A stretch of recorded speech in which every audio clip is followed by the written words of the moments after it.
Bonjour à vous toutes et tous. J'ai le plaisir aujourd'hui de vous présenter l'orographe du mois de mars avec sa réalisation pour ce mois de mars. Ce que je relève qui est vraiment important, c'est le mouvement.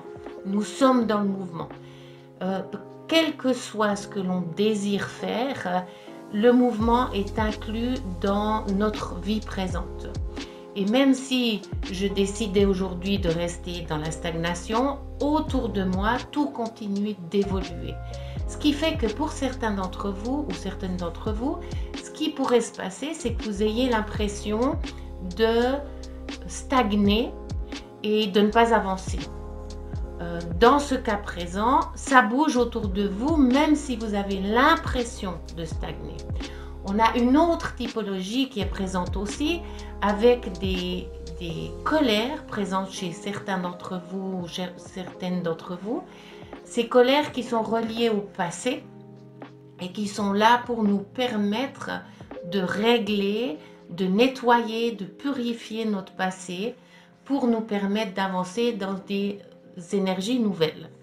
On a aussi encore une troisième typologie qui est liée à l'action. Les personnes qui sont là et qui sont dans le moment, ici et maintenant, présent, dans la possibilité d'actionner et d'être dans l'action parce que le processus de nettoyage, de purification a eu lieu. Ce qu'on nous montre aussi, ce sont les recentrages par rapport à nos ancêtres. Alors, quand je parle des ancêtres, ce sont des personnes qui ont vécu avant nous dans notre lignée personnelle. Okay, nos grands-pères, nos arrière-grands-pères, grand-mères, donc toutes ces lignées-là.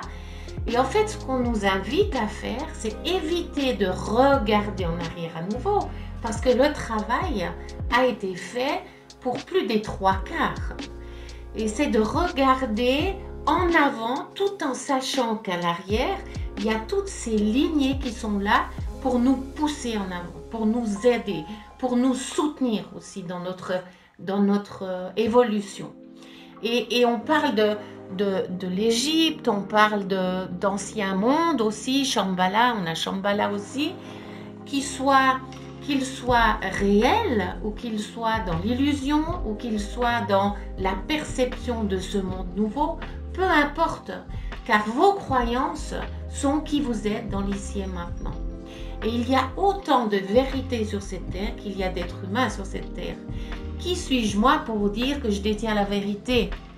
Qui suis-je moi pour dire cette manière de fonctionner dans la justesse ou cette manière de fonctionner elle est fausse? Parce que chacun de nous a en lui une certification de qui il est avec sa propre vérité. Donc il y a plusieurs typologies qui sont là, présentes dans ce mois de mars, qui sont liées au temps. Et si vous observez bien la montre sur votre gauche, en fait cette montre nous explique qu'il n'y a plus d'aiguille. L'espace-temps, c'est comme stopper, comme arrêter. Par contre, l'énergie, le taux vibratoire, lui, il a continué d'accentuer son mouvement et il a continué de se propulser en avant d'une manière différente. On ne parle plus là de vitesse comme auparavant. Hein. Vous avez peut-être pu observer que ces 6 derniers, voire cette dernière année, il y a tout qui s'est arrêté. Mais si je regarde et que je me remémore 2 ans en arrière, ce qui se passait, c'est que tout allait très vite. Alors là, on a du mouvement. Par contre, on ne parle pas de rapidité ou de vitesse. On parle uniquement de réalignement. Dans le réalignement, on a l'ouverture, cette ouverture très puissante reliée à la liberté.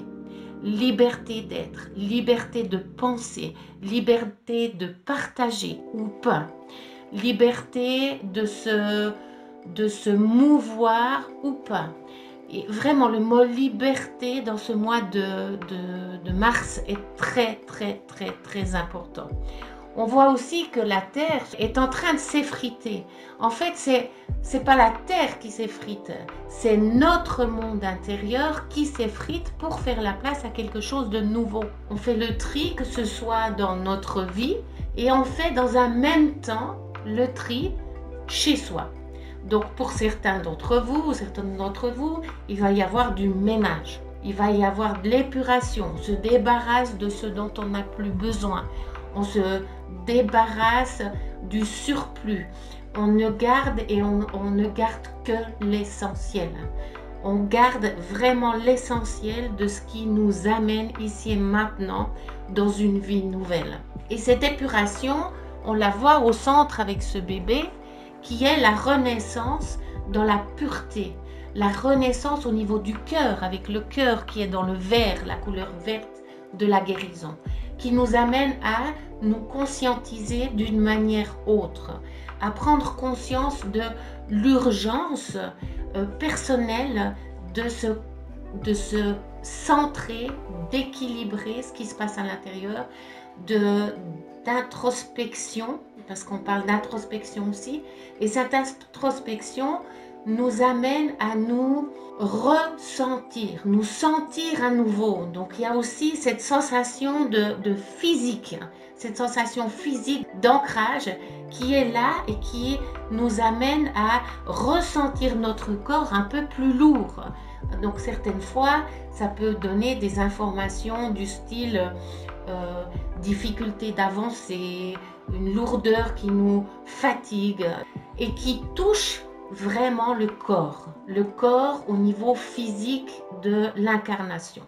Et ce qu'on nous invite à faire aujourd'hui, ici et maintenant, c'est de se reconnecter avec nos ressentis et se poser des questions.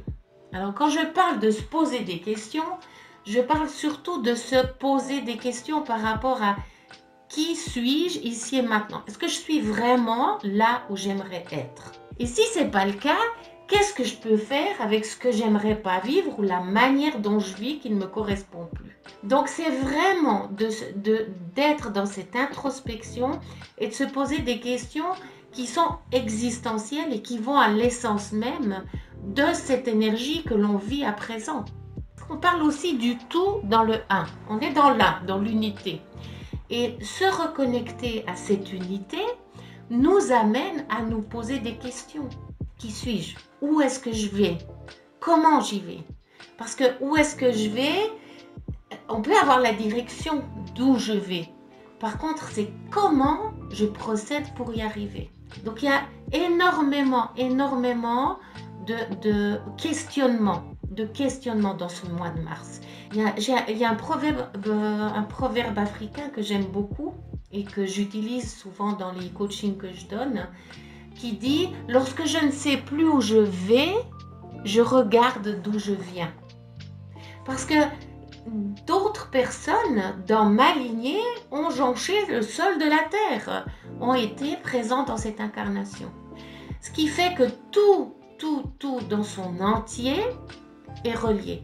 Et si on regarde le dessin en soi, avec la cage ouverte sur la liberté, le temps sans aiguille, parce que le temps n'a plus besoin d'aiguille, étant donné qu'il est vibration, si on regarde tout ce qui est la terre qui est reliée au mouvement de s'incarner, donc avec soi-même au sein de notre propre monde, mais aussi de s'incarner encore plus profondément dans le monde physique, qui est relié avec l'enfant intérieur, qui est relié avec tout ce qui est dans les énergies, qu'elles soient christiques, qu'elles soient kabbalistiques, qu'elles soient, peu importe, qu'elles soient bouddhistes aussi, parce que toutes ces religions sont à un moment donné amenées, toutes ces énergies sont à un moment donné appelées à se rejoindre parce qu'elles aussi font partie du tout. Donc comme on est et qu'on tend à l'unité, ce qui se passe, c'est que quelle que soit notre décisions, quelles que soient les décisions du monde, il y a autre chose encore de plus puissant qui nous pousse à avancer, qui nous pousse à nous reconnecter à l'essentiel. Et même si dans un premier confinement, il a été difficile de prendre conscience de cet effet-là, de l'essentiel, parce que là, pour certains, ça a été « oh, c'est chouette, on peut prendre conscience de certaines choses, on se repose », parce que pour certains, ça a été très rapide et il y a eu une effervescence, on était dans un rythme de vie qui était tellement rapide qu'on n'arrivait plus à être dans le moment présent et tout se stoppe. Deuxième confinement, quelque chose qui est là et qui est dans une autre introspection. Tous ceux qui continuent d'être dans les achats compulsifs, parce qu'ils en sont là, et dans le non-jugement, chacun fait avec ce qu'il a dans ce moment-là. Et du coup, quand on est dans une autre énergie, et que l'on voit tous ces événements se dérouler, ce qui est important, c'est de se dire, ok, chacun fait avec ce qu'il a. C'est impossible de changer l'autre. L'autre est ce qu'il est. Et si on accueille l'autre tel qu'il est, ce qui peut se passer, c'est qu'avec votre énergie nouvelle, vous pouvez impacter les personnes autour de vous. En étant dans l'accueil inconditionnel. J'accueille l'autre tel qu'il est, en évitant de vouloir qu'il soit tel que je voudrais qu'il soit. Et du coup, on a vraiment, dans ce mois de mars, de grandes remises en question, de grands questionnements par rapport à l'essence et aussi dans l'accueil de ce qui est et peut-être pas de ce que j'aimerais qu'il soit. Et j'aimerais terminer avec une phrase qui dit, et c'est une phrase de Khalil Gibran qui dit « Si tu es comme moi, je t'apprécie. Si tu es différent de moi, je t'aime 2 fois plus parce que je m'enrichis de ta différence. » Je vous souhaite un merveilleux mois de mars, de merveilleuses énergies et puis je vous donne rendez-vous au mois d'avril. Merci pour votre écoute et bonne suite à vous.